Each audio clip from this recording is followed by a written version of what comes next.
Honestly, this look at this meme. Anyway,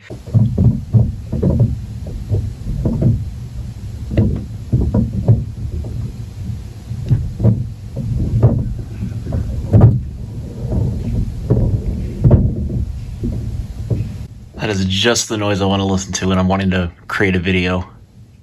So I apologize now in advance because it's going to look a little messy in here. I'm currently in the process of moving a lot of things around and cleaning for inspection, so things are going to be a little out of place.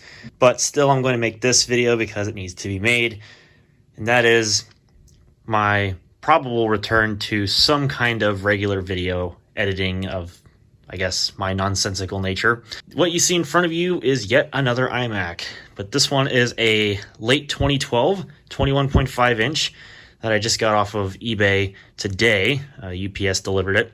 I ordered this about a week ago as of the making of this video, and well, I was kind of off and on about it because I wasn't sure if I really wanted to buy it. The price at the time, which is what I paid, was $130, and I'll tell you why it was so cheap here in a minute. I'm pretty sure most people would probably already know if they've seen the Discord, but I digress. So anyway, here we have it. Like I said, late 2012, 21.5 inch iMac. This is a base model, so it's nothing fancy. It's a 2.7 gigahertz Core i5 with 8 gigs of RAM and an NVIDIA GT 640M graphics, and I believe it's a 1 terabyte hard drive as well. So it's absolutely nothing fancy and whatnot, but hey, I got a computer, and it'll support the Metal API, so I can run iMovie, and I can take advantage of the improvements to the program via the Metal API. And there's a few things as well that are kind of nice, which I'll get into here in a minute. Obviously, the biggest thing is the all-in-one nature of this computer, because of course I can have the space-saving nature of the all-in-one design and still have a decent enough computer. I know it's not the most powerful. It's only a Core i5 3330S, but hey, it'll do the job and what I need it to do just fine. And it'll be a hell of a lot better than the Core 2 Duo MacBook Pro that I was attempting to even use in the first place for like less than 3 months. Oh my god, I'm so glad to not have to deal with that machine anymore. Not only was that...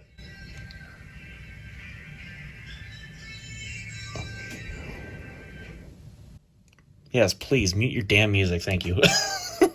Anyway, the thing was so slow that it made doing much of anything impossible because it was so slow, and it wasn't really worth putting any money into because, yeah, I could have ordered a battery for it, and yeah, I could have put an SSD into it, and yeah, I could have put other kinds of upgrades into it, but what was I going to get out of it for a machine that was no longer going to get official OS updates? And for that matter, of course, you know, editing on a machine that was 12 years old, and then I stupidly updated the video editing software that I used to use a different API that it's not compatible with. Guess what? That doesn't do jack crap for anything. So yeah, here we are. So I cannot believe that I found this. I scored it because I knew for a fact that if I didn't do it, somebody else is going to. And so I did it because I need a machine for, you know, productivity work.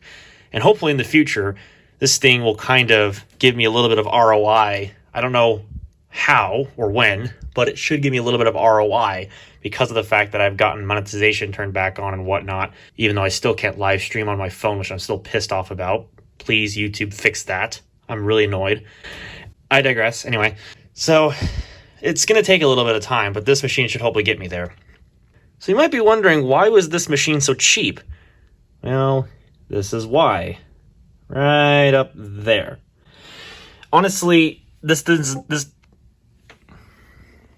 look at this meme. Anyway, no, this really doesn't bother me at all. This glass on the front here is cracked. It kind of juts into the screen here, but honestly, you can't even really tell. And besides, this is not like this thing's a touchscreen anyway, so I honestly don't give a crap. That's what made this thing basically 3 times cheaper than every other 2012 21.5 inch iMac that I saw on eBay at the time that I was looking, which was basically $450. Yeah, ouch. I ain't paying that much for a base model. You kidding me? That's ridiculous. So I'll take $130 and deal with this because replacing this glass is cheap. I mean, for glass, it's expensive, of course, because glass is glass and glass costs a lot of money, but I digress. It's still cheaper to fix this and upgrade the RAM in this to 16 gigs and throw in an SSD, and you're still way under the value of one of these things that are going on eBay right now with the base model specifications in them untouched. So yeah, I scored big with this one if you put it into that kind of perspective. And no, this is not its permanent home. I'm just setting it up here for use. I'm going to probably throw it over onto this other desk where the Optiplex 790 is and use it over there. But for the moment, I'm just using it here so I can get all my software installed, which, as you can see, I'm going to be filling up the dock full of quite a lot of it, which is to be expected. But yeah, I'm so glad to be back in the macOS ecosystem and to be able to obviously do my work on iMovie and all that fun stuff. Not that I would have any kind of issue with editing on PC, mind you, and this is the reason why I went with an iMac, because of course I just prefer iMovie in a nutshell. But I have tried countless times over the course of the past couple of weeks to try to find some kind of a video editor on Windows that would actually work and is free. Keep in mind, that's the catch, it has to be free. And I have found nothing. Absolutely nothing. And it's so hard to try and find something that'll do what you need it to do. And I'm not even really asking for much. I'm just asking for a video editor that works with the footage from my iPhone 11 and doesn't fuck the audio up. And for that matter, you know, it actually has some kind of hardware acceleration to it, so I'm not sitting here waiting all night. Because believe me, the amount of Core 2 Duos I've owned over the years that have been my macOS video editors, which, believe me, I've gone through pretty much all of them. Yeah, you can imagine that I'm kind of impatient. You know, normally when it comes to exporting a video, I normally have to wait, or I usually wait myself to do the whole thing overnight, because that's how long it takes. And generally, it takes even longer than overnight because it's just how slow of a video editing or rendering experience that I have to deal with. So having some kind of hardware acceleration is nice, and that's nothing I've gotten ever on a Core 2 Duo-based computer. So the fact that pretty much everything I tried on Windows, in this case that was free, at least with this Optiplex 790 with the Radeon R9 270X graphics card, did not seem to have any kind of anything to editing 720p video. Like, that's disgusting. This is an i7 2600. It should easily be able to do at least 1080p video editing, 1080p 60, 1440p. You'd think it would have enough horsepower to do it, but no. It's just like, wow. Is it really that crap of a video editing situation on Windows? Like, it's unbelievable. So yeah, back to the Mac. And honestly, you know, I don't even care about this crack. I'll just even use it as it is because it doesn't bother me. And for that matter, also, what I was thinking about doing was using this 22-inch Dell Ultrasharp, because this one's going to go with that computer back someplace else, probably under the other desk. But at the very least, I am going to be using an external monitor with the iMac because it's going to help my workflow out quite a bit. I remember when I had my mid-2011 21.5-inch and I used to use dual monitors. God, that was such a nice thing to have. So yeah, it's nice to be back to an all-in-one iMac and to not only have, 4 cores to work with. That's a nice improvement. And, and a decent GPU.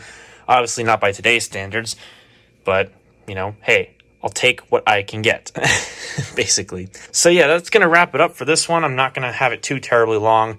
Just wanted to announce that I finally have something that's decent enough to do what I want it to do without being so horrendously slow that it's unusable. So, crossing my fingers, hopefully this thing lasts for at least a little while. Hopefully going to ride this one into 2020, and hopefully it lasts that long. But I digress. We'll have to see how things go. But until then, hopefully that never has to come. But I guess if it does, well, I'll document it. But I will hopefully see you all in the next video. I'm going to go ahead and get this one rendering, and we're going to see just how quick this thing can encode video from my phone. So, yay! Alright, guys. I'll catch you later.